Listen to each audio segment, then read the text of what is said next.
Welcome to Update Your Migrated Courses in Canvas. In this portion, we will discuss external tools.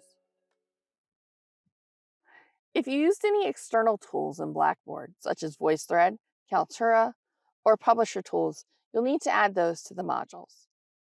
From the module you'd like to add the tool to, select the plus to the far right, and select Add External Tool from the drop-down.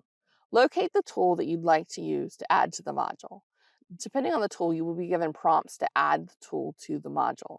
By default, the added item will be the last item within the module. However, you can drag and drop the 8-pack to the left of the tool's name and move it to where you need to within the module.